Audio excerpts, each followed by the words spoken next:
services. Contact us for more information at 235-5471. Community Hospital of Seventh-day Adventist, where good private health care is affordable. We are tackling the hard-hitting topics, some controversial topics, some topics we sweep under the rug. You don't always have to forgive in a relationship for it to move forward. If it is you are in a situation where you forgive the person, but to the detriment of yourself, what are you really doing? It is very uncommon for somebody in the younger age group to have dementia. Atheists don't not believe. Is that I can't disprove God, but you also can't prove God, so we cannot have a stalemate. We'll focus on the woman who's being the victim, right, or the man is being the victim. We exclude the children. Folks are trying to study the underlying brain mechanism to figure out how does this particular disorder happen in the brain? How is the brain processing this? Don't worry about AI, worry about humans working with AI. Are you willing to learn new skills to stay relevant for the future job market? That's the challenge that people are going to struggle with.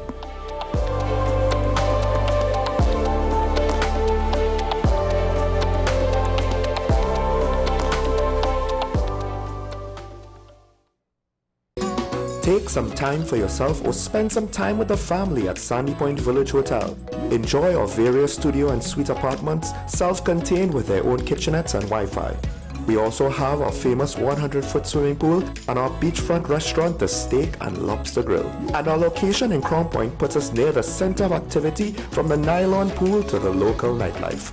Call us and make your reservations at 639-8533, 389-2378 or email us at sandypointvillagehotel@gmail.com.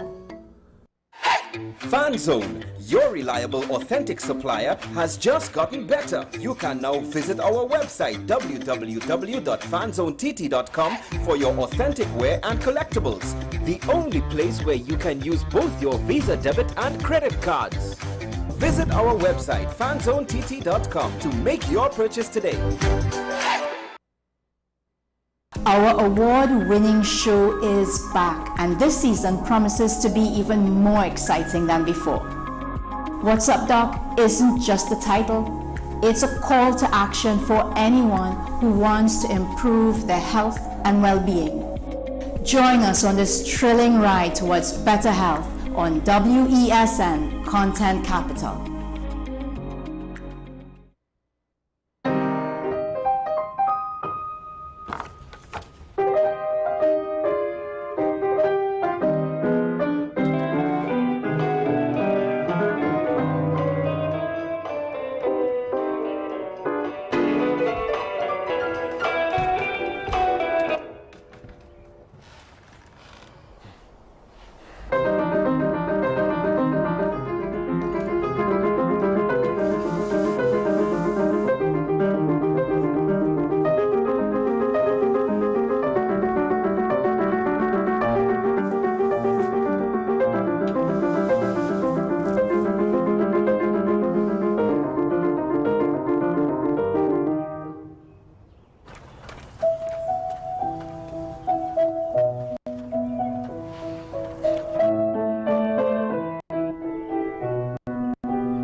WESN.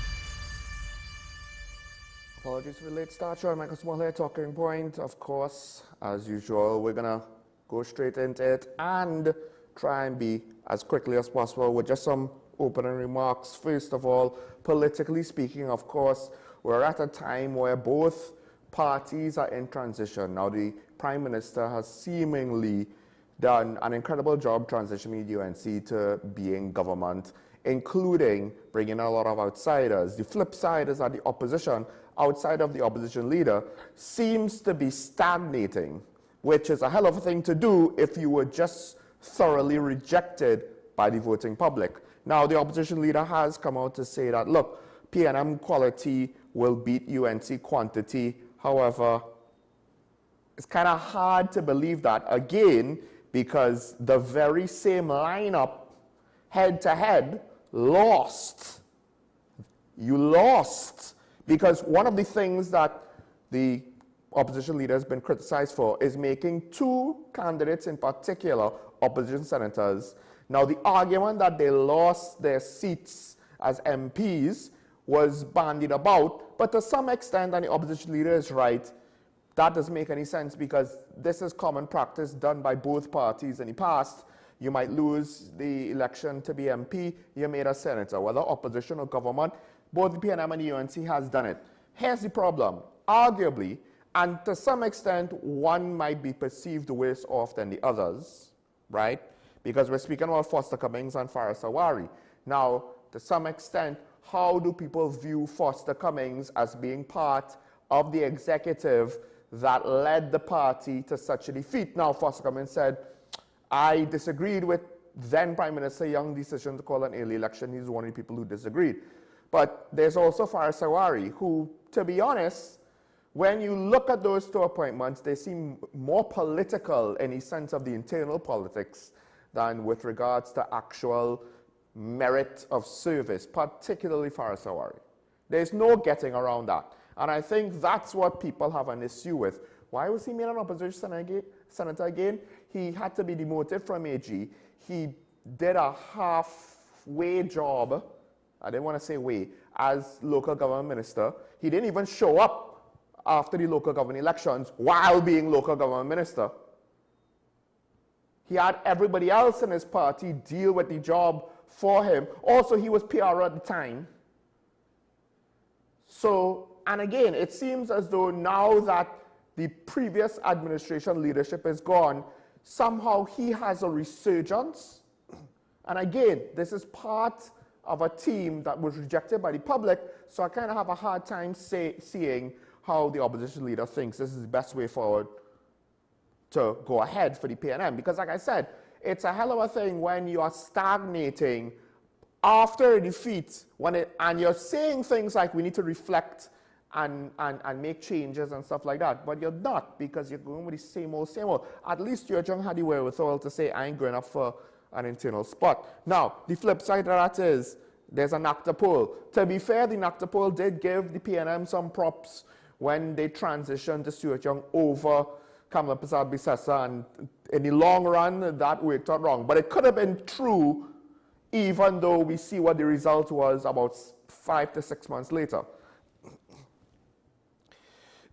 NACTA is basically saying that the Prime Minister has an 84% approval rating, rivaling her numbers with regards to after 2010. And again, it's just one more way that we see parallels between this election result and basically 10 years ago. So again, I would like to see where the PNM quality will somehow trump UNC quantity. To be fair, it, to some extent, was done by then Dr. Keith Rowley, back then, for 5 years. The problem is, again, if most of your membership are trying to emulate that performance, except they're not him, I don't think it's working so far, especially since the defeat last time was attributed to Patrick Manning. The defeat this time is attributed to Dr. Rowley. So trying to emulate the loser in this case, whereas his methodology was to be something different than the loser, it just makes the whole stagnation of the PNM, you're left wondering exactly who is doing the thinking over there. Because given some of the opposition senators' choices, thinking is not technically one of their strong suits. And I hate to say it, but that might be less of a joke than I intended to be when you look at that statement objectively. Now, contradicting an earlier statement, because last week the opposition leader said the PNM lost touch, but we have not lost our way. She has publicly come out to say, no, the PNM has lost their way. And I think, again, that is the right approach.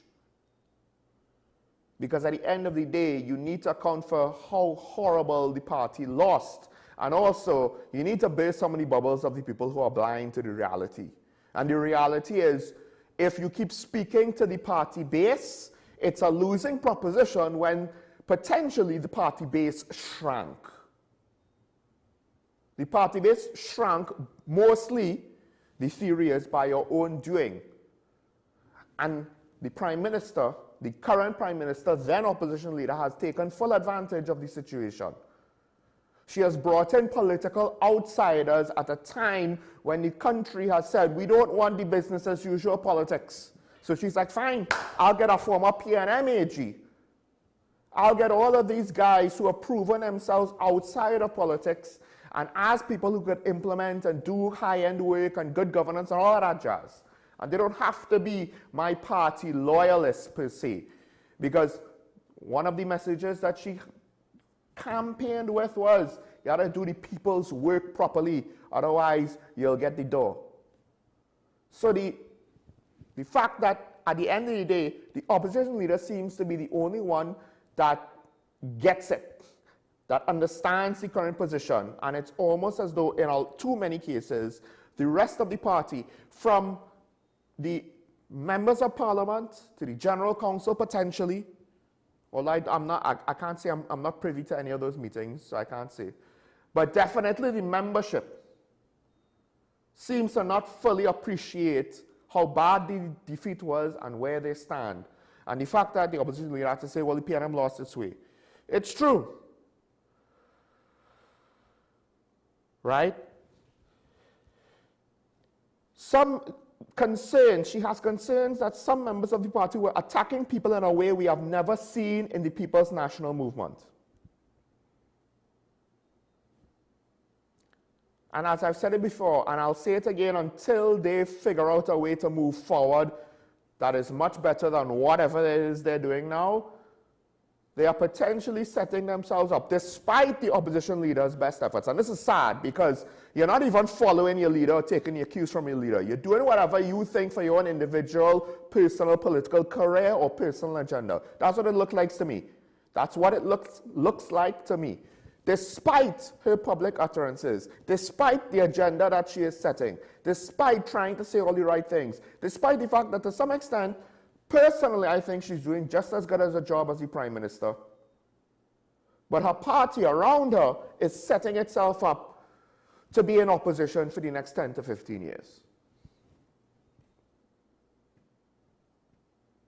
I don't want to see that per se. If that's the case because the UNC just does a perfect job, it is what it is. That's because the sitting government has given you no room to be a viable alternative. But generally speaking, internationally, through all of human history, we know that that is impossible. Human beings are not perfect. And we need an opposition to be a check and balance for the government, because the threat of being replaced is supposed to keep a government in line. But I just don't really see that right now, unless half of the voter base literally just dies off or gets amnesia.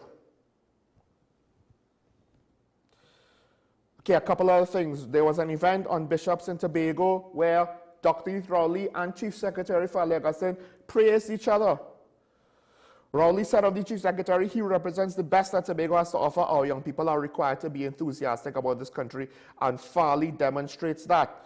Right? I admire his enthusiasm that he shows, given the challenges ahead and the hurdles to overcome. That enthusiasm, if channeled in the right way, tempered with some reality, could bear fruit for the nation.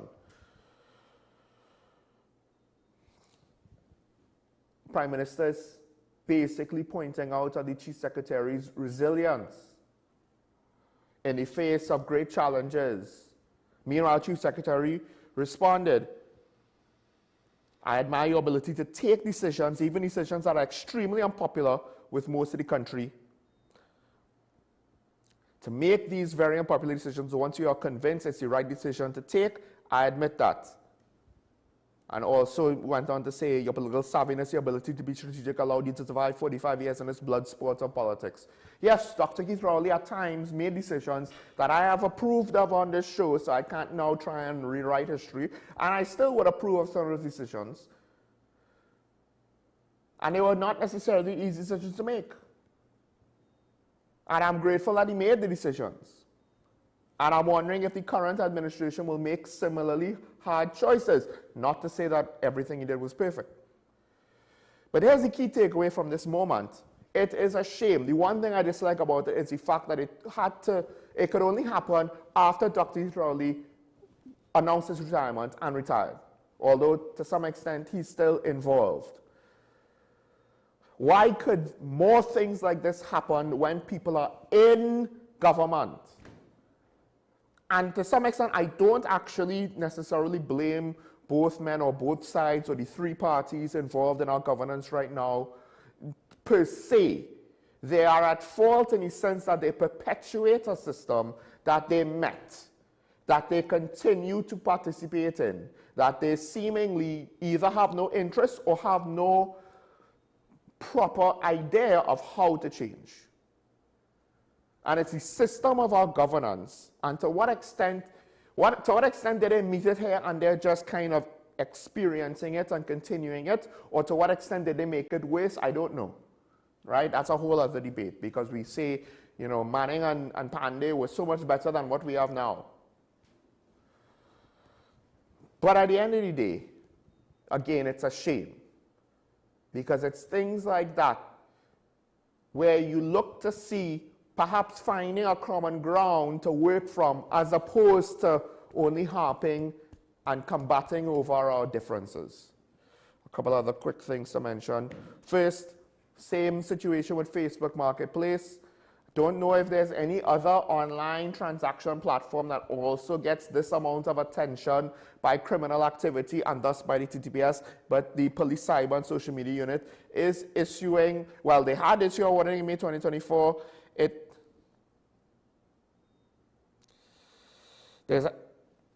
There just seems to be continued consumer ignorance and risky behavior over this sort of thing. It reaches to the point where I probably need to tell people, look, just don't do it. Just don't. Resist the temptation. If it seems so good to be true, chances are it's someone looking to rob you. Whether you're buying or selling, the criminals work both ways. The TTPS, go to the police. Go to the police station. If you have a friend who's a cop, even better. Ask for a favor. But we need to be a bit more careful with regards to things like this. Cabo Star is going to go on dry dock. That was announced, I believe, last week by the Minister of Works on Thursday. I don't think I mentioned it on Friday. It will go on dry dock between July the 12th and August the 3rd, which I don't like the timing, to be honest, but there is an opportunity for distributors and suppliers to stock up. I don't know to what extent they will be able to facilitate more sailings of the Cabo Star in advance. There will be provisions in place while it's in dry dock. The Empresadora is also going to be back on duty. So I don't expect it to be too bad, because the last time something like this happened, the impact wasn't as great as it was like in the initial time. The one thing I'll say about this, the ferry service and the cargo boat, ironically, the beginning of the serious issues over the inter-island sea bridge, whether cargo or passengers, happened, in my opinion, during the partnership. So it's going to be, not to say that the PNM improved the situation, right? But they met a problem there, and for whatever reason, they weren't really able to decisively fix it at times quickly enough. Now, it's a wait and see how will the current administration deal with the situation. One thing we have to remember, the partnership government and the UN, this current UNC administration are not the same. The Prime Minister is the same, they're not the same. To what extent did a lot of the bad things under the partnership happen around Kamala as opposed to because of Kamala? That's one of the things that perhaps we'll never fully know until well after her term here. assuming she doesn't go for another term. And then we could get hindsight involved, and maybe she will have her own memoirs or write a book, and other people might write books. Maybe. One would think these books would be actually quite interesting to read, but we seem to have far too many skeletons and would rather take them to the grave. And I say we rhetorically, I don't mean me. Last thing before we'll take a break. Well, actually, no, we won't take a break. But last thing on this, there's the whole TNT Venezuela situation. Well, they had a photo. I'm not too sure if the other nationalities were present in regards to Ukrainians and Americans, but there was what looks like 9 Colombians or Latin Americans and 1 Trinbagonian with a large shipment of what looks to be AR-15 type rifles,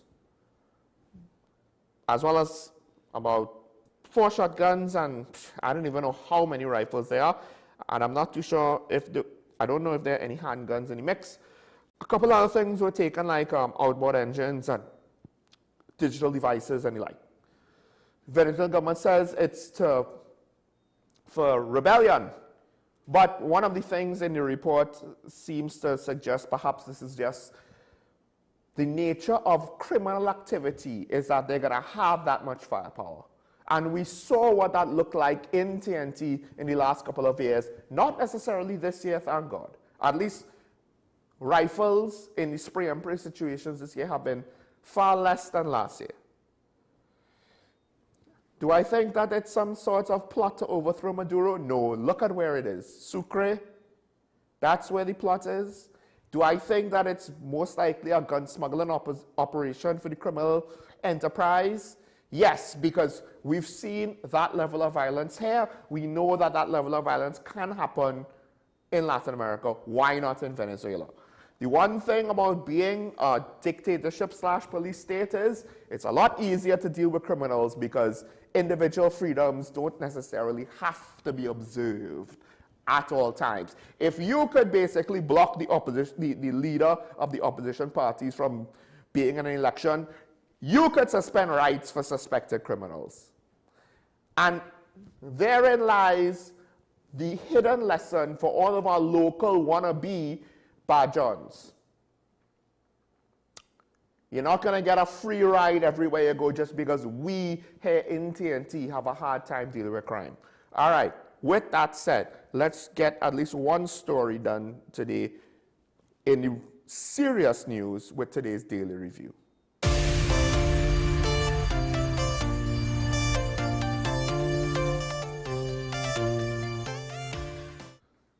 And we waited for Parliament to start to get their agenda rolling, and one of the things that came out late last week into the weekend, well, this one I believe it was done on Friday, was the approval of the top of the merit list, the man who nobody really knows who he is, the Commissioner of Police, Alistair Guevara, well, I guess you could say former Special Branch Acting Senior Superintendent.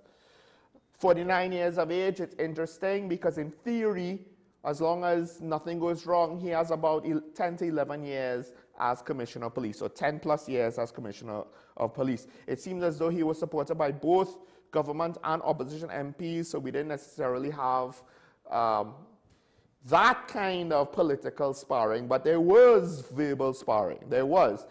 So much so that at least over the course of between Friday, sitting in the House and all of the things that they went through. The Speaker of the House, I just want to commend him, Mr. Jagdeo, saying he had at least I saw one instance where the opposition was, doing opposition things, and I mean that to say actual normal opposition things. And the government actually tried to use a standing order to stifle them. Now, the opposition maybe might have taken things a little too far with their enthusiasm, but okay, right, government tries to stifle them with a standing order. Basically speaking about relevance.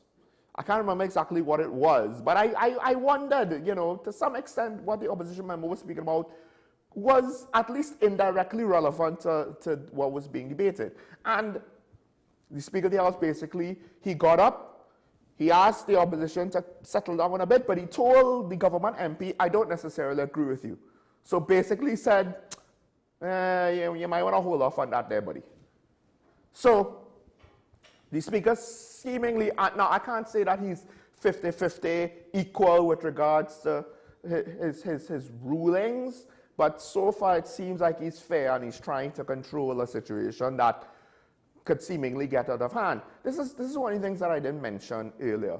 For whatever reason, it seems as though the opposition is acting as though they're morally right and they are superior than the government. And the only person I think so far that has done anything to really maintain any sort of stance that could come close to that is the opposition leader. Ironically, because she is speaking far more humble than her peers.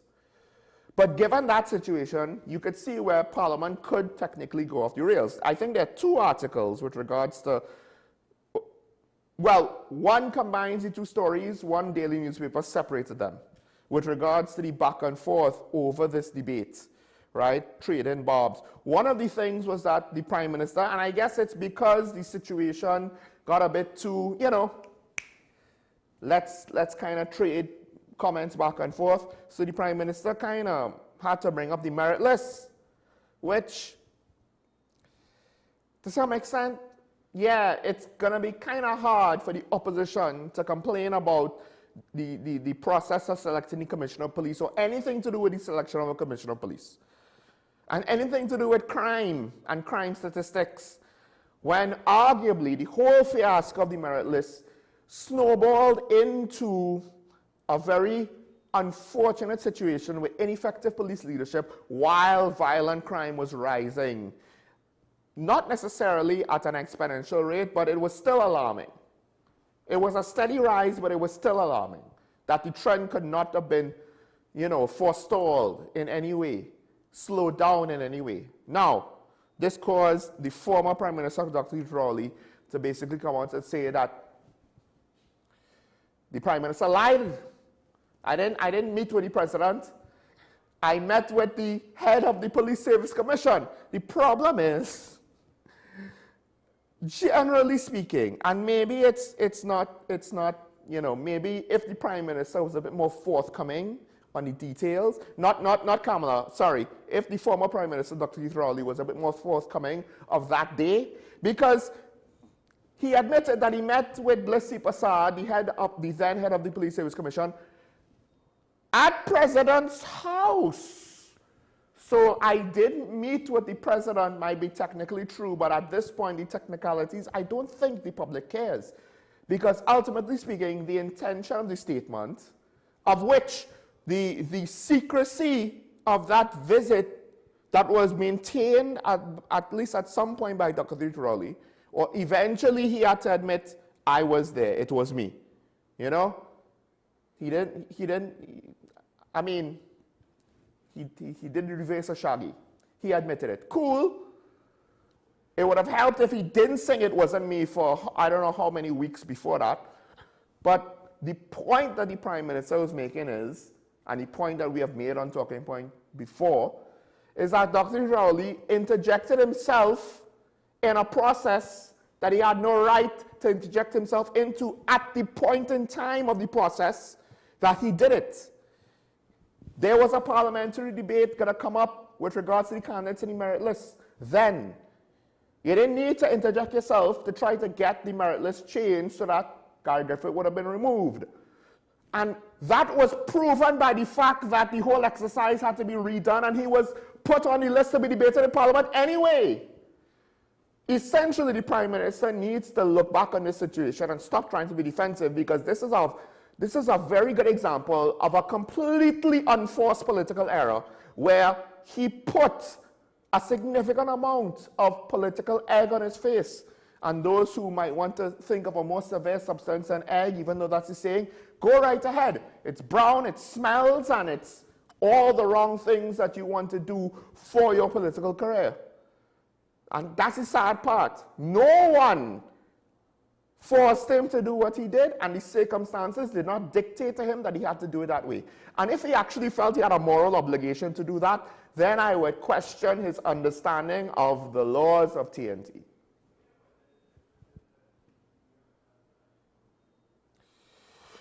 The last thing on this, back to the new Commissioner of Police.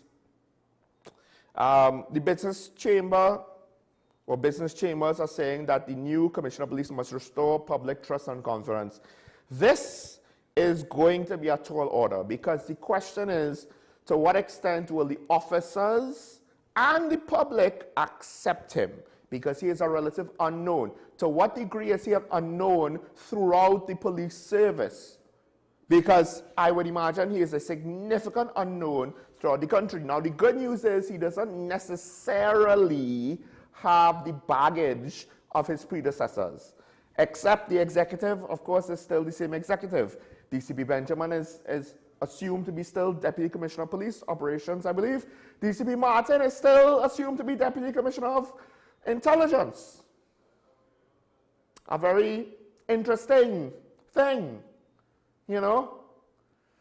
And of course, one of the questions is, to what extent will the new commissioner and the government, because they have been, as far as I'm aware, too silent on this, regardless of, because I'm not aware that they said anything about this, but even if they did, it's too silent about this. There's a lot of questions with regards to the arrest of Ella Edward Christopher and the kidnapping, and I'll say this, I believe the Prime Minister used this phrase exactly, and I appreciate that, because it's the only thing that makes sense given the common law definition of kidnapping in the Commonwealth. The kidnapping of Brent Thomas from Barbados. What else could you say about it? Because it wasn't legal, his extradition, it wasn't legal putting him in the custody of the Trinidad and Tobago Police Service in Barbados. There's nothing legal about it that happened, so he was removed by illegal force, hence the term kidnapping. Somehow, very basic definition, literal meanings that even the then AG Reginald Moore did not understand. Will the Commissioner of Police, the current commissioner, the new commissioner, look into these matters? Because to some extent, it's not like the Prime Minister could actually instruct him to do anything. But these are things that, if he wants to restore public trust and confidence, one, hopefully, and I won't get into the budget talk, but more resources, financial resources are expected for the TTPS. Hopefully that'll make a difference, right? Hopefully the TTPS will be given some extra priority than before. And yes, we might have to sacrifice something to get that, but I'm fine with that because people are dying. But also, bad apples need to be weeded out. And you can't start with the rank and file. Just ask the prison service. Because they were like, hey, don't start with the rank and file. Go with the people on the top. That's what the union said. You can't start with the rank and file only. We already see that with criminals. Nobody wants to go after drug lords in this country because we ain't have that kind of societal or political will. You can't make that same mistake with regards to the police service.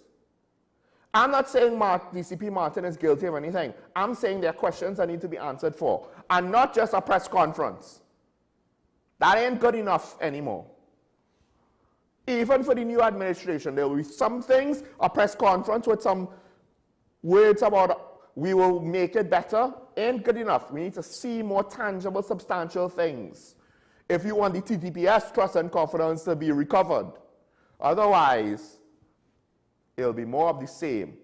And of course, I haven't even begun to speak today about the potential abilities or lack thereof of the commissioner. We won't know until we see him with his first public appearances, with his first appearance before the Joint Select Committee on National Security, assuming that will continue because we've already seen ministerial portfolios move around and change. We won't see him until we see how he accounts to the nation with regards to his responsibilities. I hope, because I have no choice, to be honest, that he is a good commissioner. I will believe it when I see it. Let's take a break. When we come back, we'll welcome the media ambassador. Stay tuned.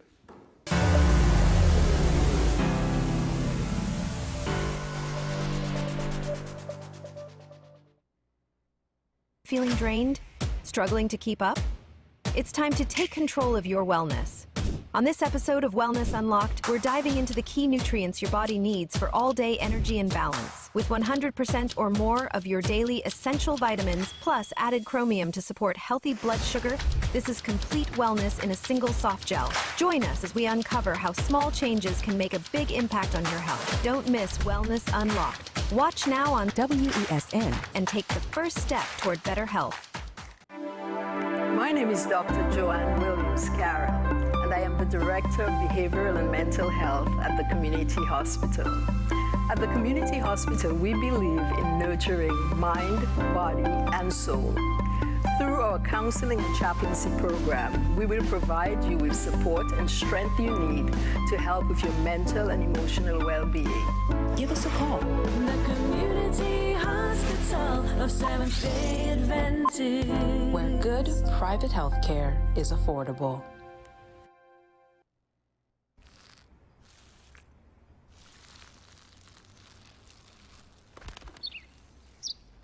Maybe he landed here totally by coincidence.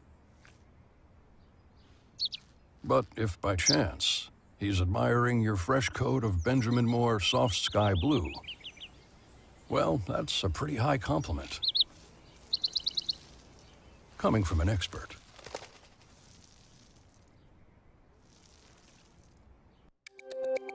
Every word, every line, every paragraph depicts a real moment in someone's life.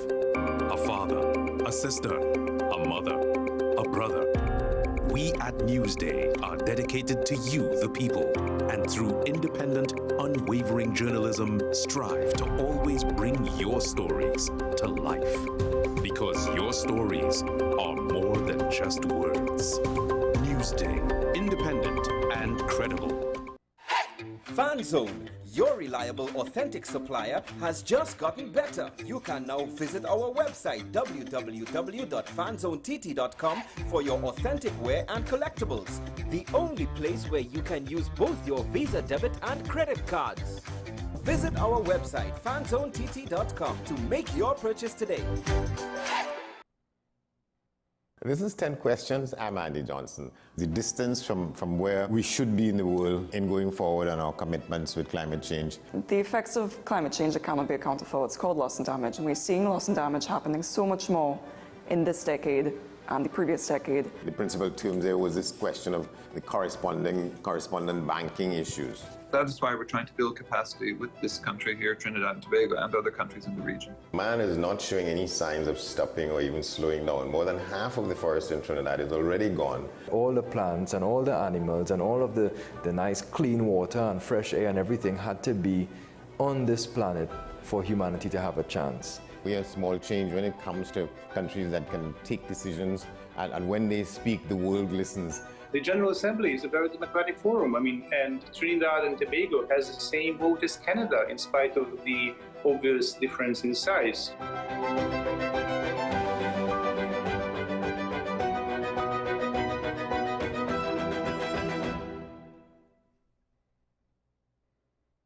As always, we appreciate you starting your day with us.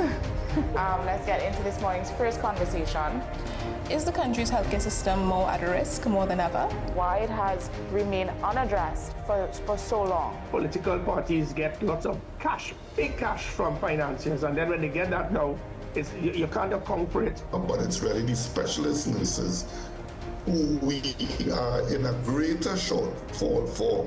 We can tap into the resources and have them, at least form some mentorship programs. Highlight our food systems, and which will attract persons from all over the world to come and experience something that actually supports the local economy. We're lucky that we have a vibrant legal system that allows change to take place, and it's not that matters are just swept under the carpet and discrimination is allowed to be perpetrated. A lot of people don't know that there were attempts to ban the carnival, suppress the carnival.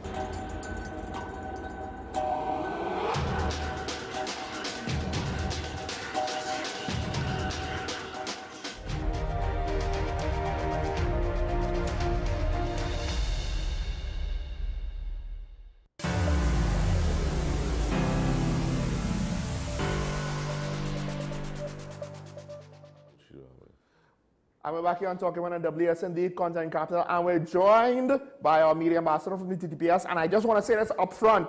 He had no say on who the commissioner is, so do not question him on why he select that commissioner. He is a lower man on the totem pole. All them decisions was above him. Sometimes I need to remind people about this, right? The rank and file of the service, even other senior superintendents and ACPs and DCPs, they're making this decision. So just remember that, you know, with regards to if you have any questions later on how you're going to ask them. But joining us, of course, is acting ASP, yeah. Christopher Rowan. Good day to you, Sean, your staff and your viewers. So the topic today is elder abuse. It's one of those things where I think it is probably severely underestimated. I think so, yeah. And to some extent, I don't know if because they're elders, it's almost like, well, they've had their time. Do we really need to worry about them and commit resources to them? Definitely not. We need to take care of the elderly. We do have a duty here to see about the elderly in society. All societies are judged by the way they treat their elderly, their infants, and their prisoners. Right. So it's how you treat people. And the thing with the elderly, they are most vulnerable at times among those three groups. And especially since one would assume the children, unless they're in like a home, in which case to some extent they are safe from external threats most of the time, right? But with the elderly, but otherwise the children will be in a household, right? So they're being supervised and whatnot, hopefully. And they are hopefully adults, so at least older teenage children. I don't mean like 13, I mean like 18, right? Right. Around them, whereas the elderly, they're by themselves. So there's a combination of they're vulnerable to crime, but also they're vulnerable. And to some extent, this is by their choice, unfortunately, but they're vulnerable to the fact that you're by yourself, so if anything happens. Vulnerable to society, vulnerable to technology, vulnerable to... Well, I mean, there was an editorial about Facebook Marketplace, once again, and crime being done there. And online scams, I'm sure, for elderly people. Yeah, they target elderly people to hand over information, passwords, and information about their banking, what do you call it?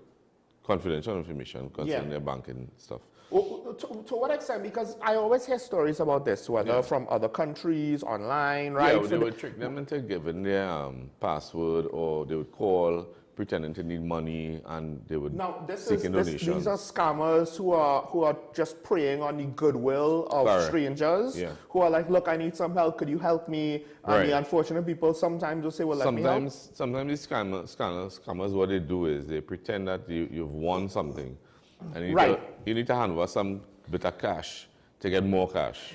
It seems absurd, but The sad part is I have seen things when they're like, oh, well, do this, you can get this free, you know, something online. I've never done it professionally, but, you know, just for fun, I'm like, oh, an online IQ test that says for free. But then to get the results, you need to give a credit card, right? Or something like that, like, try this online service for free. I can't remember what it is. Or maybe to read some stuff online, books online, right? And they're like, free trial. But then when you want to actually utilize the free trial, you don't have to pay anything, but you have to give your credit card information. Yeah, and that's why... And sometimes you do have to pay something. Right. And the thing is, you might want to take the chance and do it, but you wouldn't use a large credit card. Right, but my point is there are legit things that you need to give a little to get like this big free thing. And it's like, most of the time I tend to just ignore those things or run away from it. But for certain people who might not be internet savvy, and I assume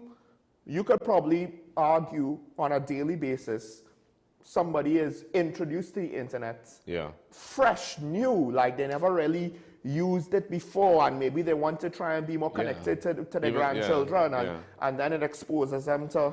Right, and then you have cases where they go to the ATMs and they can't figure out how to work the ATM itself. I've actually recently had to help an elderly person use the ATM, and we recognize that it's something that they don't seem to grasp fully. And they're not aware of all of the, you know, don't have anybody looking over your shoulder. And you have to actually hand over a PIN for somebody to help you at the ATM. So, so you have cases like that. Then you have physical abuse. We've been seeing cases of physical abuse. This is domestic? Domestic violence at the home, in a residential home, or what they call the elderly homes and whatnot. We've seen cases like this. Or when they go into like nursing homes? Correct. By the staff or by family? By staff, by family, by fellow persons in the homes that stay in there as well. Part of this, I assume, will be any elderly patients, maybe with some form of dementia or anything like that. Or to some extent, I could see where, because I know many cases where the old aunt or the old mother, they're not really independent anymore, but they don't want to move. Correct. So I had an old aunt in New York. You know, she's technically lived there, I don't know how long, right? She was more or less a member of that society because she was getting health care and all of that, right? Yeah, she didn't want to move. All of her support systems were technically over there. Don't mind, none of her family was over there. Yeah. So unfortunately, like a couple of weeks after my mom last visitor, she passed away. It was just one of those things where, you know, the what if she was here with her actual family. You know, she had a support system up there, to be sure, but it probably wasn't the same. And I know someone who was living in Tobago. Their mother's in Trinidad. She was living by herself, didn't want to leave the house. I have another aunt, didn't want to leave her house. Her kids have their own homes, but they want to stay in their home. I have a couple of aunts like that. And you just kind of wonder, like, is that the best thing? Right, but nice thing about the states, they have like how we have child protection unit in Trinidad or the Special Victims Department. In the U.S., in other jurisdictions, you have adult protection services. Right. So especially for the elderly, and they come in to make sure that they're taken care of properly. It have some pensioners that will use their pension towards being taken care of at a particular home, and or what they call the elderly home. Right. Yeah. Yeah. But we're seeing cases where it's going unreported. So we get the anonymous information, and we thank the public for that. I want to encourage members of the public that when they come across any form of abuse where the elderly are involved, any form of abuse, we are asking them to make sure and make the reports so that the police can intervene. There is, under the Ministry of Social Development, there is the Division of Aging. They themselves go into homes under social development. The social work department would go into homes and look after these reports as well. And they will refer them to the police where necessary. Because you don't just have physical abuse, you have emotional abuse, you have psychological abuse, you have sexual abuse, you have all forms of abuse. I mean, yes, I know. Financial abuse. I want to get to that just now, but under sexual abuse, I know that we've had some rape crimes against elderly by and they're most vulnerable because the persons who are taking care of them are the persons who they report it to and who do nothing about it. So that's why, and we need to, and as the Trinidad and Tobago population is aging more, we have more elderly people in society. We need to cater to their services. Now, financial abuse, it seems as though in other jurisdictions are at the risk of putting ideas in the population's head. Yeah. But I've seen situations where there are various forms of elder financial abuse by family members, especially family members, around the world. One of the things, of course, is you basically give a family member power of attorney, control over the finances, and they kind of just steal everything from underneath you. One of the other things, though, which is a bit more subtle, is, oh, well, I'll just go live with my grandmother and kind of like take over the life, take over everything. And all of a sudden, you're not outright stealing any money, but essentially you're kind of siphoning off. Right. One of the things we're also seeing is where strangers attach themselves to the elderly. Yeah, oh, right. It's not even family. Not even family. Try to gain their property. So what we've seen is that you have persons coming in, they actually drive around. They have persons who drive around looking for elderly persons in society, see an elderly person, and make friends with them just to get them to sign over their property. That is literally like a Hollywood movie, right? Yeah. I can't remember what it was, but Sean Connery was in one where he was an elderly writer, and there was a young African-American student. I can't remember the name of it. But the point is, there probably are a lot of cases where elders will make legitimate friends with whoever's there. Because as, I can't remember, there's an actor, there's an old actor, Dick Van Dyke. Right. Basically, last week, I believe, I could be wrong, but I saw an article where his wife, who is significantly younger than him, but you could tell that there's some real relation there, because she herself is lamenting, at his age, all of his friends are dead. So at that point in time, when you're elderly, and I'm seeing it with the older generations now, who used to be my parents' generation. So there were so many aunts and so many, but the generations above that, it's like, no, they're all kind of, gone. Right. And now it's starting to chip away. Yeah. Right? And at that point, you could understand, yes, the elderly might naturally make friends with the people, in their vicinity. But I guess now, it's the wisdom of the crowd. Now somebody figures out you could exploit it. Yeah, I remember there was a case where this young lady, she saw this old lady in the home, in the gallery, and she went and she started to make friends with the old lady. And right. At some point in time, she stepped in and she came to put out the old lady from her own home, not knowing that she had relatives in the home. And the relatives came to her defense and said, well, what is this about? And, this is our mother and how you reach here.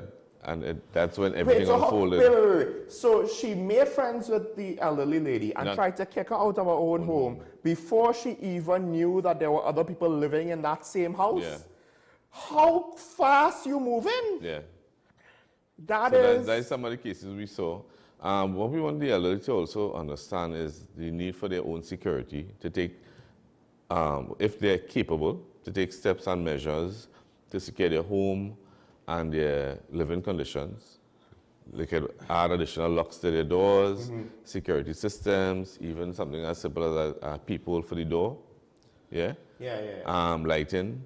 Could have automatic lighting. And this is one of the, because there was an article about, the risks about utilizing firearms and use of force and what's reasonable or not. Yeah. But part of it that I think we're not also pointing out to the fact is, because we said it before, if you harden your household and make yourself a difficult target, if you make your car difficult to steal, if you as a pedestrian have a certain way about yourself that makes yourself look less vulnerable, the criminals will look elsewhere. The unspoken consequence of that is somebody else will be the target. So if all of the population gets firearms, the problem is the little old lady at 73 or 83 or 93 is probably not going to be, able to defend herself with a gun, particularly once they get at a certain age, right? Maybe not. But it's less likely. See, if someone comes to our house and both of us have guns, we have a higher chance to defend ourselves, criminals, and say, I don't want to deal with, he's a police officer, I don't want to go into a police officer's house and try, he have a gun. So we assume he have a gun. So then they target the elderly. Yeah. So this is one of those things where we want to underestimate things like cameras and lighting and clearing debris and all of that. But again, John McPhee, Sheriff of Baghdad, Delta Force operator, one of the things for home defense he points out is all of those things. It's not about the gun he carries. No. Right? It's about all of those things. Yes, he has a gun, but those things aren't to be underestimated, especially for people like the elderly. And it's very important that relatives, especially the relatives, understand their role and function with elderly in the sense that they need to check up on them, they need to seek their interests, they need to assist them.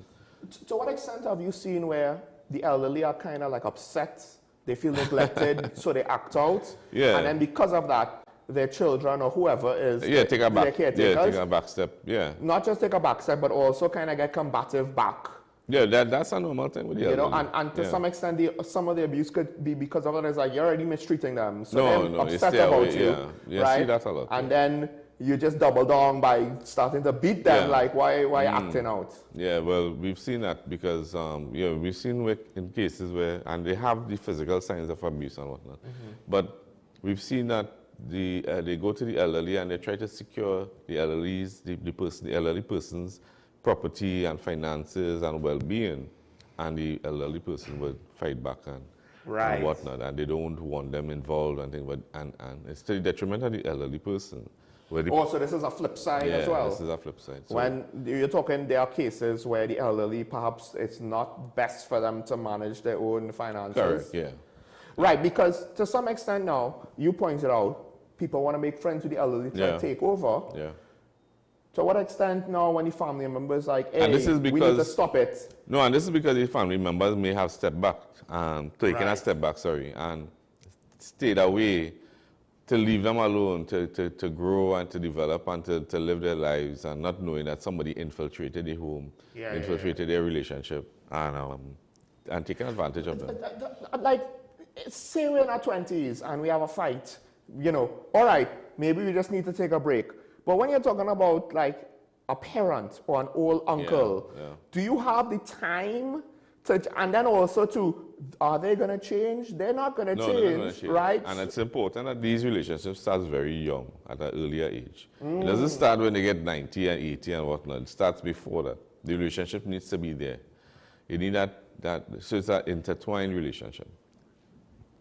I mean, that's interesting because, of course, now that doesn't necessarily help people who have a parent in their 80s, you know, and you're in your 40s or 50s and the relationship is what it is. But it could help for young people. Understand that you need to have some kind of relationship with your parents, right? Unless you kind of that bad mind, and hopefully you're not, right? Yeah. I know we have called, but quick, to what extent do you see cultural things? Like, not everything is universal. Like, culturally, how do we treat the elderly? Do we treat them well? Or? Even culturally, it's observed to be poor because you have persons who grow up in well-established homes. They have well-established protocols, how they treat each other. They go to family functions together. But when it comes to speaking to the elderly, you see that disadvantage, not disadvantage, you see where the elderly are spoken to very poorly. Right. And critiqued and criticized, and they take offense to it. So you see that in Trinidad culture. You're treating them like duncy children, not just children, not just duncy, but duncy children. Yeah. So you see that a lot. I had a last question, you know, but I forgot it in my statement. So with that said, we'll take a call now, and then hopefully I'll remember it. Caller from Diego Martin. Good morning, caller. You on the air? Yes, that's Diego Martin. Good morning, Mr. Small, and good morning to the Honorable, I'm calling Honorable ASP Arun. Thank you. Good morning. Good day. You focus on elderly, basically elder abuse and taking their properties. But have you all come across the attorneys doing that also? Because there is a history. There is attorneys, I am aware of several attorneys long ago, a lot of them in Diego Martin, has taken advantage of persons who own in a lot of land. And they have preyed on that. I have living evidence of that. Now, my big question is that I really want to push for several key office holders to do like those boards, to remit office, and I'm going to identify them in the way I see it. The EOT Tribunal Chairman, the Central Bank Governor as of now, and his rationale for not letting the Auditor General, I believe he has something there. The Chief Justice and Marcia Caesar, they have to go. Both of them were complicit in what they attempted to do. And the last one is the police service commissioners that have been appointed by the former regiment. And I'm very annoyed with what has transpired now. Yes, he might be somebody unblemished, but the fact that they had 3 bites of the apples with Gigi, with Erla, and with Benjamin, and they all basically did not meet citizen expectation. But so having that history, how can they? It's different service commissions, though. The one that appointed Gary is not the one I believe that appointed Erla and this one. I said PNM appointed police service commissions. Okay. There's a difference. It's not the same one, but they were appointed by KCR regime. No, what I'm saying, the fact that you had 3 bites of the apples and they all went wrong, how the 4th bite will get right? I don't have confidence it will right. I'm giving the benefit of the now Commissioner of Police that he will do a proper job. My other point is that I'm seeing the Minister of Finance has stopped the printing of the notes. I hopefully will get an answer as to how much it costs. But in order to advertise and to promote the national instrument, There are a lot of cheaper ways to do. And the very first one is to redo our national anthem. When our national anthem is played, the opening piece of music is one of them brass band.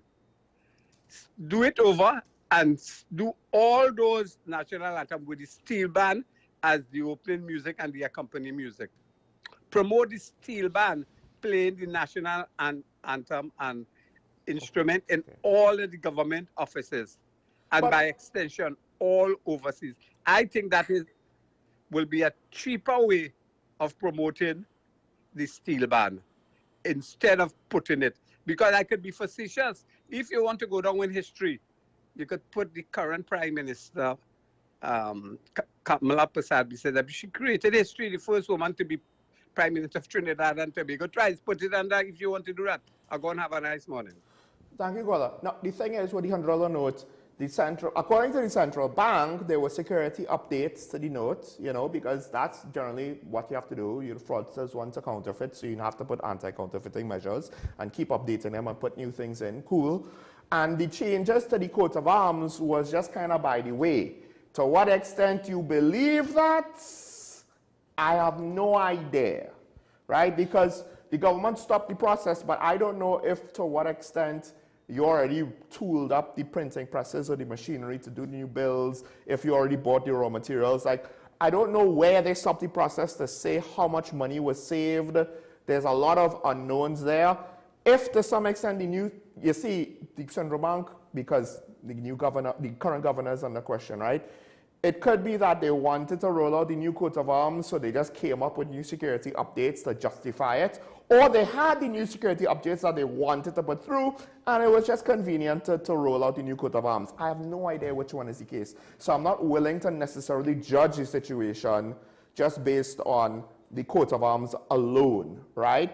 What makes it hard is the current situation the central bank governor finds, you know, himself in. I believe it's a him. I can't remember the last time. But with that said, well,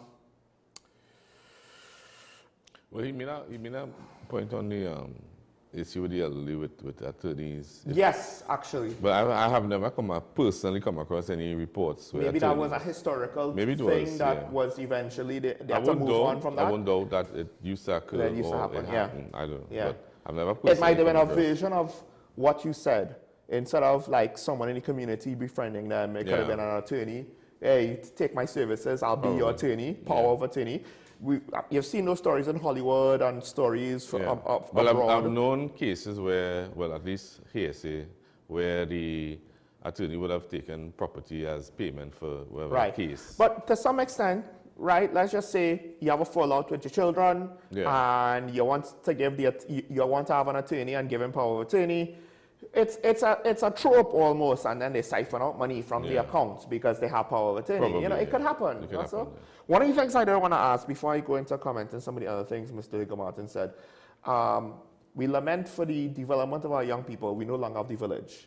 Right. And there's two things to this. One, the elderly were part of the village in the past, right? One would have hoped, you know, you pass down the wisdom. Yeah, and one of the things you look at, or you see in some developed countries, you see where the elderly are actually placed near to kindergartens. Right. So you have this co-development, coexistence where the kindergartens are actually placed next to the elderly homes. One set of Scrooges. Yeah, but the relationship blossoms into something that is strong. And also the caretaking, I assume. So you have the elderly passing on, their experience and knowledge to the very young, and they enjoy each other's company. And you see better longevity, better quality of life in those elderly persons, and they take care of these young children and whatnot. Right, isn't part of it when, you know, the elderly are kind of ignored? Yeah. To some extent, they could deteriorate, not just physically, but mentally. Because there's nothing to keep them moving, keep them thinking, keep them active. Stimulate. So the kids. So the kids actually, that works in their favor, and you see that relationship. It's a great relationship. I've seen it in some countries. I was hoping that in Trinidad it could have been something that could have happened in Trinidad. But the other thing too that I was getting to, both with regards to when you said that they were located together, the caretaking. Yes, the elderly could help with caretaking, just like Not the elderly much, could yeah. be part of the village. Yeah. But also, you kind of, the mechanisms now are because both vulnerable groups are centrally located. Yeah. In the case of professional services, it's Yeah. easier. Security, But also the village, right? Yeah.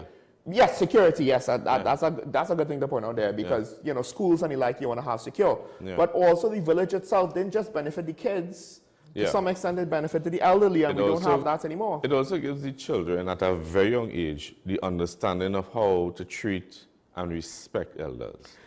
Is it? At a very young age. We're in 2025, you know, the world advanced kind of exponentially between when I was 4 to now. When I was 4, there was personal computers were well, there was no internet. Right. Personal computers were barely a thing. It was floppy disks. You know, you were calculating things with regards to megabytes, not gigabytes and terabytes, right? Like it was so, there was no cable TV. No. There was satellite, so there was like fake cable, I guess. But like, there was satellite. right, and there was, it was, I didn't have that in my home. But the business had it. There was, you know, there was one HBO, one Cinemax, one Showtime. Stars didn't exist. You know, you looked at local TV. Back in my day, there was one channel. Okay. I remember a time when it was TTT and TTT. TV6 didn't exist. I think TV6 kind of came around the scheme. 90s, yeah. As I was growing up, right? Yeah. So, and now we have all of, like, life changed. You know, you have smartwatches and cell phones and electric cars and all of these things that some of these older people, they didn't have anything that was even an analog to. Right. And to some extent, the challenges of life change, education changed, and tertiary education changed, and the job market changed, and the skills needed to be an adult changed. And maybe we're kind of underestimating our elderly. Yeah, and the contribution they can make, because the information and knowledge they have and that they could pass on could assist us to live maybe differently, maybe organically, as opposed to... One of the things is like recipes. Yeah, exactly. As opposed to buying fast food and, or even... I was looking at that documentary, and this guy he was the only guy in the village that could make a wine cask. Yes. A wine cask. Yeah. And I was like, that was interesting. I would love to know how he did that. And he was using the ram's horn to seal something on the cask or whatever. And I was like, why? Why would you use the ram's horn to melt it? These are like hard-won techniques that I think when people look at AI and I think if we're not careful, we'll lose the hard-won techniques of artists and the like. But some of these things now, even before, where we just think our modern stuff, but hard-won recipes and traditional means, sometimes there is things that are not inferior to modern mass-produced products in those techniques that we kind of lose. I mean, just from what I understand, a pepper pot was, you had a pot of meat kind of going, and it wasn't just you cook it and you eat it. It was, it keeps going. Right. And I know my brother had a friend who unfortunately passed away who kind of understood the principles of it and how to do it.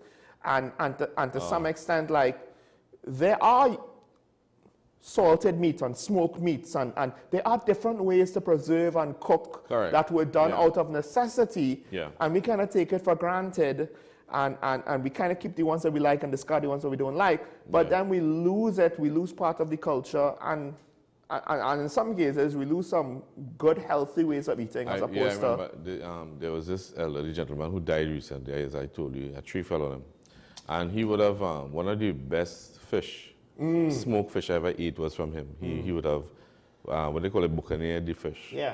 He showed me that he made a little small little bush fire and out of sticks, and he put the river fish, he cut it in half, butterfly it, and put it on top of the sticks, and it was the best fish, smoked fish you ever had in your life. And I've now never seen anybody else done that. Do anything like that, and now potentially it's gone. And it's not just cooking; it's also like food prep, and various other. I think part of it too is, and one of our callers from Tobago, he laments the fact that slavery kind of took away culture from Afro-Trinidadians, and you kind of see that compared to like Indo-Trinidadians. Right. You see, or I mean, you don't necessarily see culture expressed by other ethnic groups in the country, but you see a strong cultural identity, which comes with it a certain amount of traditions that kind of help guide the East Indian community, right? And to some extent, you kind of see that lack of traditions and traditional values to help kind of be that backstop for certain communities in the Western world, particularly Afro-Trinidadian, African diaspora community. And it's one of the things where I think he was onto something there, right? And with regards to that cultural identity, what culture we do have, and then also the national culture, and this is something that I pointed out. When I was younger, I feel as though we had a national culture. And now I kind of don't know.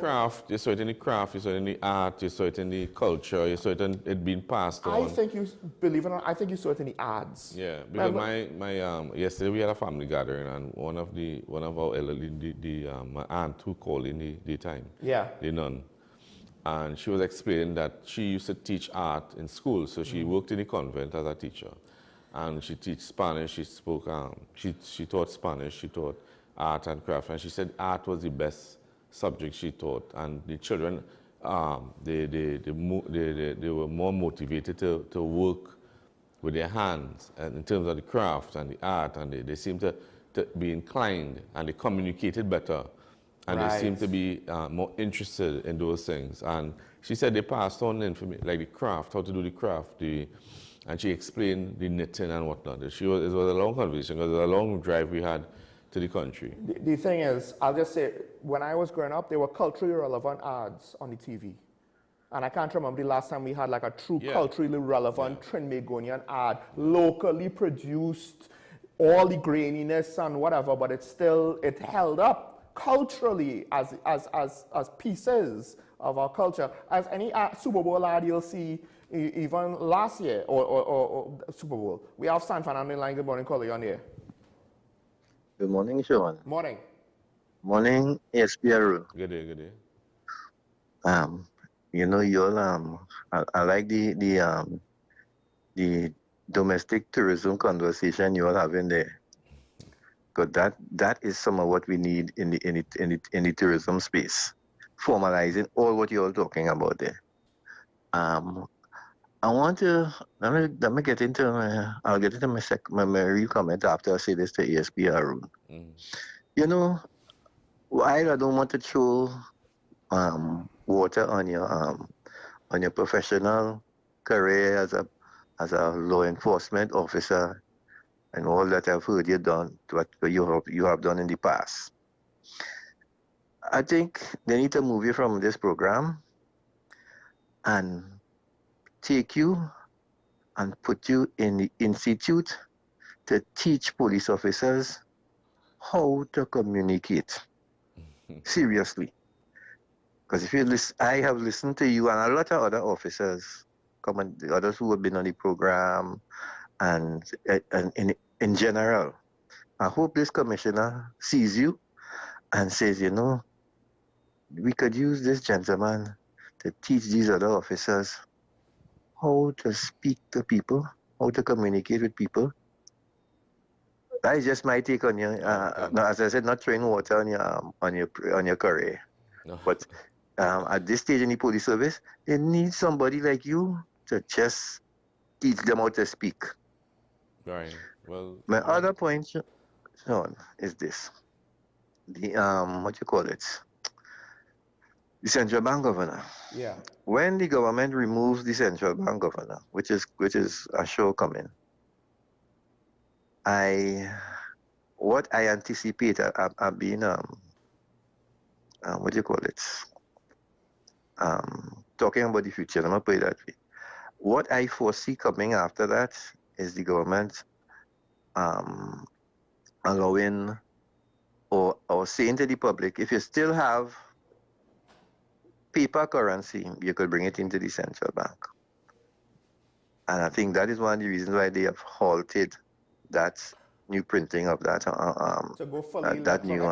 that new currency. And I'm saying this because I can tell you this: there are people in this country still have millions of dollars of and millions of dollars of paper currency still in their possession. Have a good day, gentlemen. Thank you, caller. Especially the elderly seem to want to keep their finances home. I mean, listen, I am a dinosaur when it comes to banking. I go to the teller. You know what I mean? It's like, online thing is like, I don't want to hear about no new fancy online people, banking. they like that in personal interaction with you. I think also because like it works and change, it's just human. I went to a movie town over the weekend, and in the KFC there was digital to order. It's like, so just how they want to stop the personal interaction. So I don't know. Well, I mean, like, okay, every now and then, if I have the opportunity, depending on what I have, right, I'll do the self-checkout, right? But it's just kind of funny, the self-checkout didn't actually necessarily save them money, per se. Like, apparently, somebody there. For quality control. In America, and also in case there's any errors, right? So in America, they're kind of reversing that decision because they didn't really save them any money. But it is good to have, like, at least the Massey by me has like 3 there. Yeah. So it is good to have that option. It's like, well, there's rail lines, but not a lot of people are using those. And I don't have a lot of stuff, so I might as well, you know? Maybe as society advances. Yeah, I'm just lazy. As they get I'm just lazy on the online banking. We do have a comment to take, but we'll take your call first. Good morning, caller, you on here? Morning. Yeah. Morning, gentlemen. Morning. What I am thinking about is something I've been thinking about for years, and I thought that we should put the pan on the flag instead of putting it on anything. Because just like other countries, how they have certain things that are unique to the country, they have it print on their flag. I figure we should do that. Look into that. It didn't go cost no certain money about changing this and changing that. It's just adding the pan to the flag and certain places where we have it. Now, coming back, and I believe this is what I would like to see, that the red house turn to red, black, and white all around all these complex places where we use red, black, and white. I was watching Guyana and I was watching Jamaica. They use their national colors even to paint the road or the culverts and all these different things. And we have to go back. I remember when we first get independence, how we were, And we need to go because the red, black, and white is a mark that will stay, that help you with it in the road. It's not to say that you're bringing colors that do not exist into nothing, right? And this is what we need to do, bring back the patriotic into the, I see City Gate and was similar, say, are doing that, but we need to get it more into our government buildings and have these things. Because if we say we're patriotic, we have to go all the way, not halfway. It's our national colors, our national way, our thing. And elderly, what we need to, as an elderly person, sometimes I have difficulties when I go in. Sometimes I get in my machine easy, sometimes I catch my skin to really get it. And this thing that they are forcing on us is something else, because you need your money. And if I need to get over a certain amount of money, it's a lot of problems, right? And then you see we have a little side thing, right? Now, fortunate for me, I have my grandchildren is being, and I have a son, he's there in the house. I have 2 sons that are there, but the other one in the university, he does not have time with us because he's busy with his studies. But we need and it keep us, my grandson, keep me alive. He always racing me up the stairs, racing me down the stairs. And keeps, it does thing. You look forward to cup him. Sometimes if I have to go and pick him up from school, it keeps us active. Although we, after years, your mind is willing, but the body is saying another thing. But it's the way of life, and we expect. And they need to take the time and explain things, because there's things you just, especially if you're not in this technology world, to understand, you gotta keep doing it all the time. And then, how much friends I have? Right? My neighbors, yes. That's my friends, that's my family. But when you check out your friend, who friend I have from school, I have 2 friends, not from school, from work. We work together in the car industry.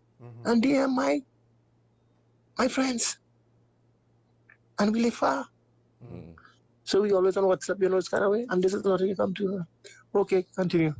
Thank you, Paula. Well, he spoke about his relationship with his family, and you know, he was alluding to that maybe his friends weren't around as much. Yeah, well, I mean, in this case, distance. Yeah, I was looking at a study where one of the reasons for longevity in life is to have a proper working heart. I think brain and thighs and muscles, legs. Yes, legs. And the reason for the legs was that you could move around and socialize. And this was the reason for the longevity. Not just that, you could do things for yourself. You could do things for yourself, and if your legs are strong, less likely to fall. But the study showed that the reason for the strength in your legs was to move around and socialize. Okay. And it is important that, and I see, like in the community I live, I have elderly people home by me, and every day they go out and they speak to the other elderly persons in the community. They sit around not the block, the culvert, and they sit around chairs and out the road, and every day, every single day, whether rainfall or sun shining, they go out the road, and they have this community relationship. It gives you hopefully a sense of purpose. Otherwise, if you didn't have.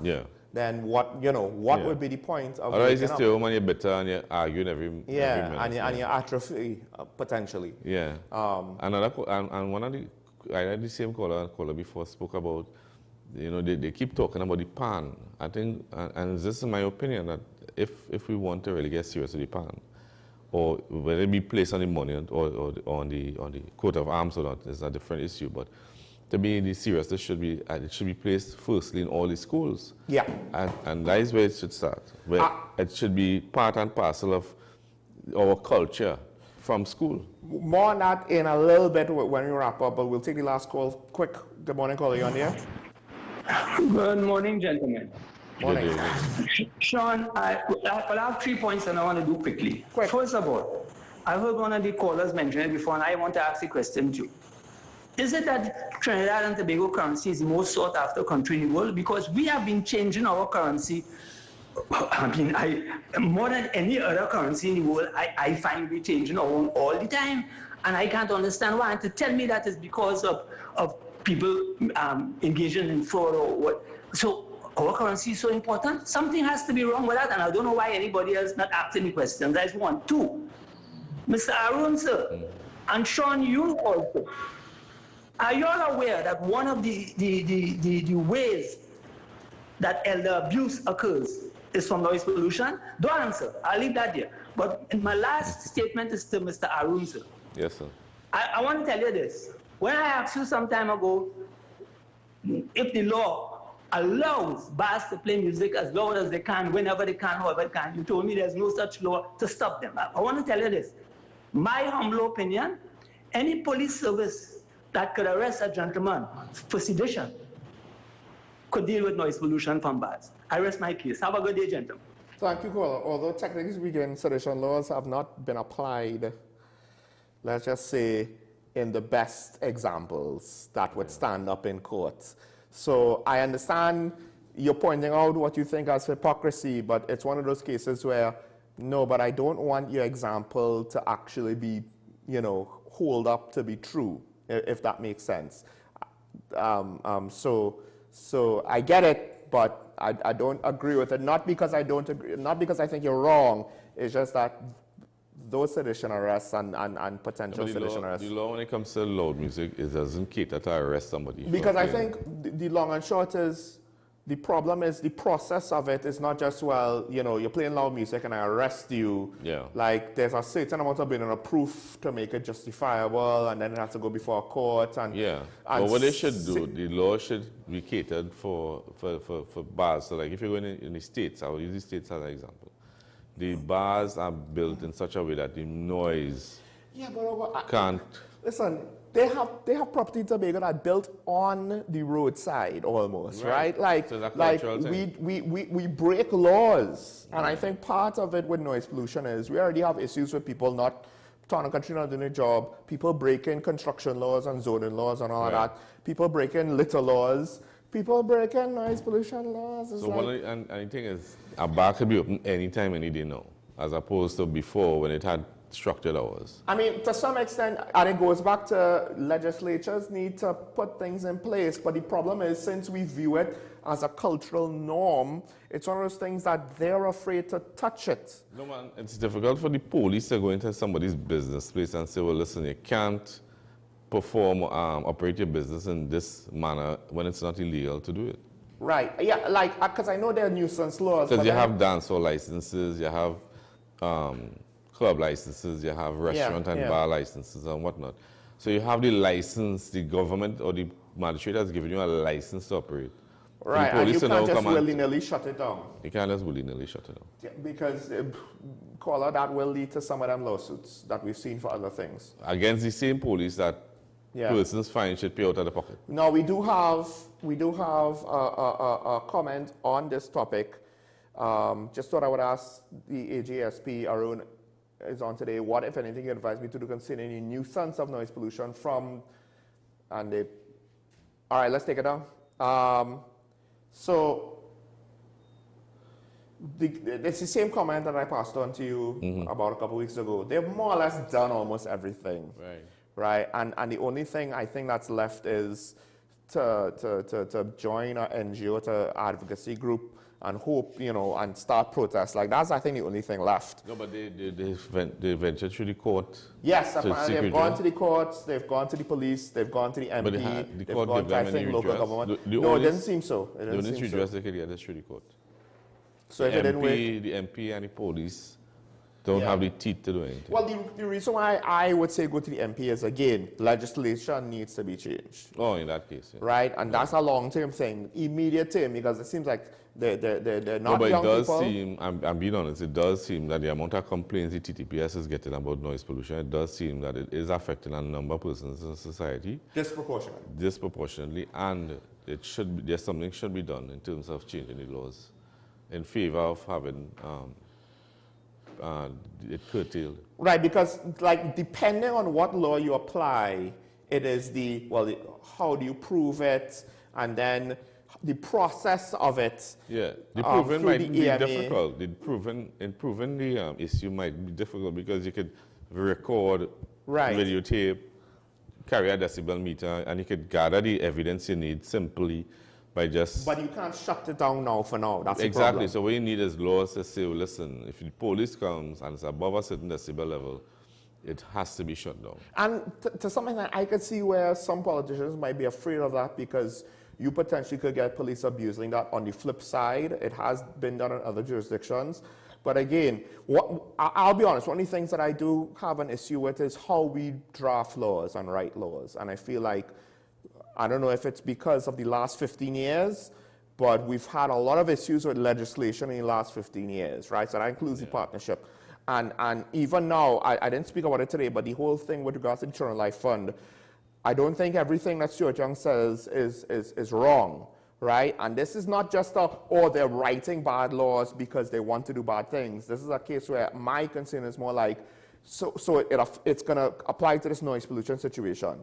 We don't necessarily know how to really craft these things to be robust so that it's not like riddled with loopholes and things that needs to be patched up, on the first pass. It doesn't have to be perfect on the first pass, but it needs to be like workable. And to some extent, I mean, you don't have to say it, but with regards to the anti-gang legislation, doesn't seem to be that workable. Procurement doesn't seem to be that workable, and so on, right? Yeah. So that's the catch-22.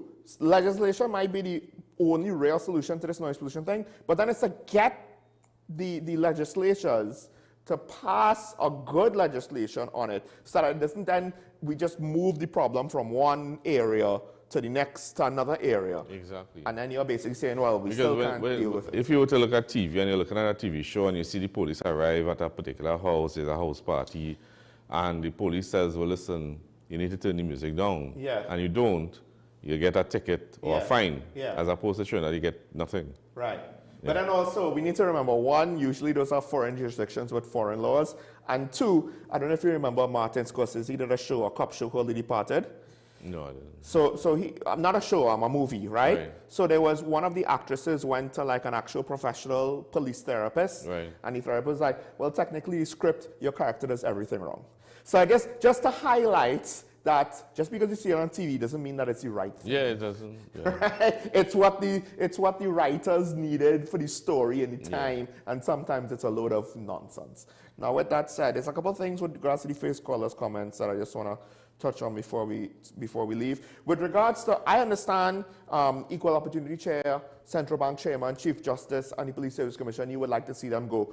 Ironically, with Marcia Caesar, if she was going to go of her own volition, I doubt she would choose to do that now, no matter how much the informal pressure is, because, and you have to be careful with that, because that whole ruling against the Chief Justice was because that sort of informal pressure was kind of like no mask, no good, right? Although, in her case, according to the People Council, you could potentially start to institute disciplinary proceedings against her. Doesn't mean that they will actually cause her to face any consequence, but at the very least, it will look into the matter. And 90% of the time, we don't need a result. We need the process to actually go through to then say, good or bad, cleared or guilty, right? Not, oh, well, they're obviously guilty and we just need them to be locked up and thrown in the key. No, we need the process to be done, and we don't get the process done too often. With regards to pan on the flag, similar to ASP, I don't know to what end is it necessary, right? It's not like our flag just is naturally designed to want to have a centerpiece. That's point number one. Point number two, I think it's distinct enough, to be honest. And usually a lot of the times when flags have, I think, those centerpieces, like Mexico, right? It has the eagle with the snake or whatever. And other countries have that too. Pay attention now, a lot of those countries, their flags are similar to someone else's flag. Our flag, I think there's a flag with a black stripe in very different colors besides just the black. Our flag, I think, is unique enough. Our national colors, generally speaking, are unique enough. I don't think we need any more distinction.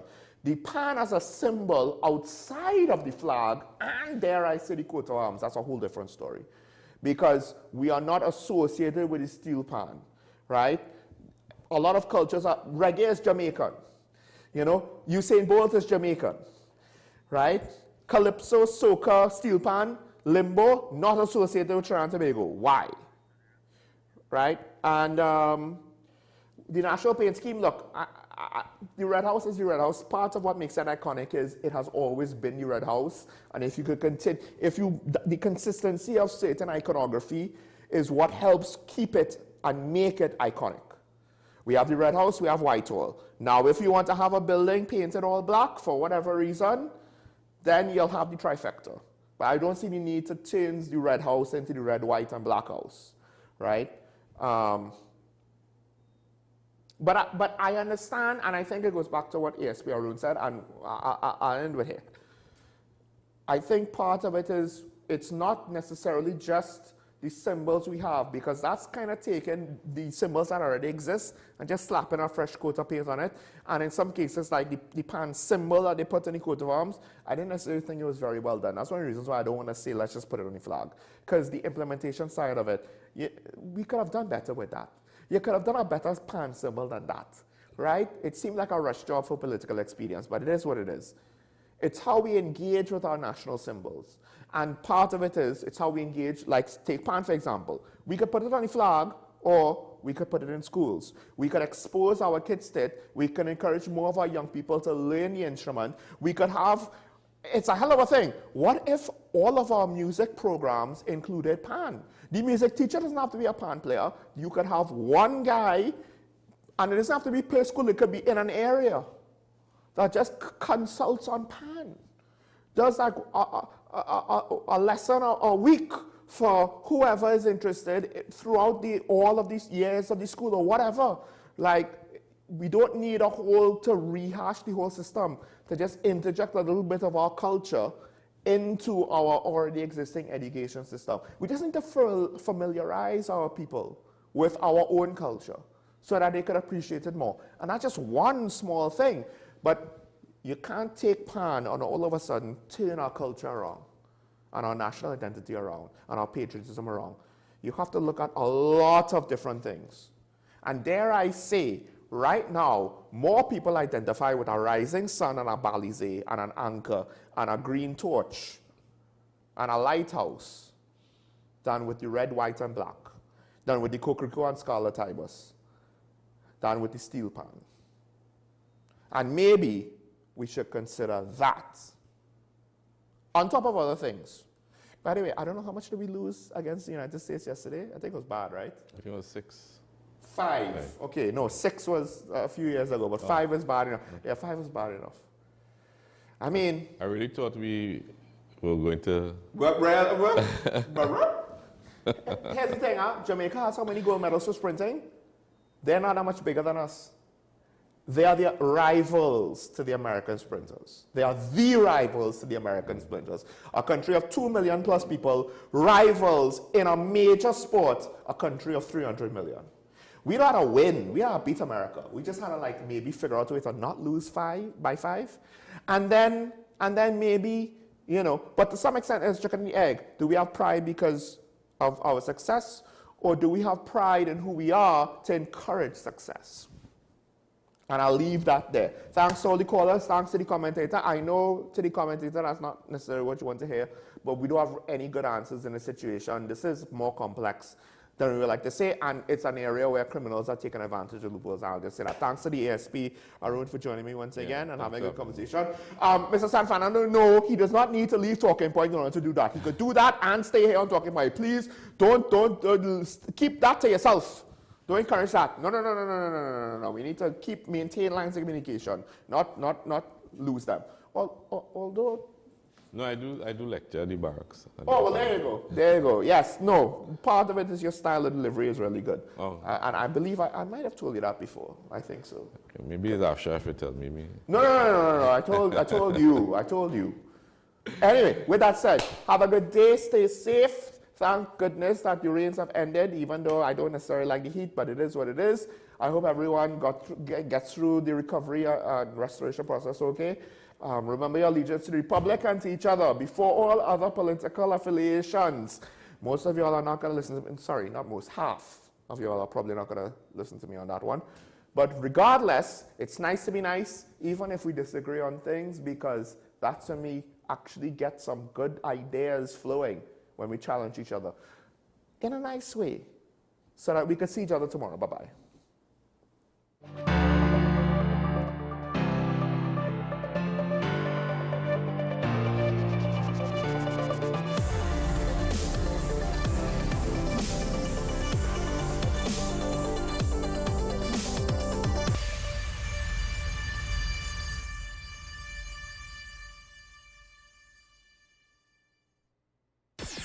WESN.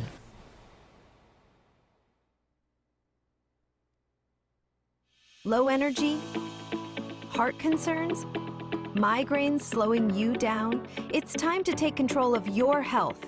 Join Wellness Unlocked, the series that brings expert advice and real solutions for a healthier you.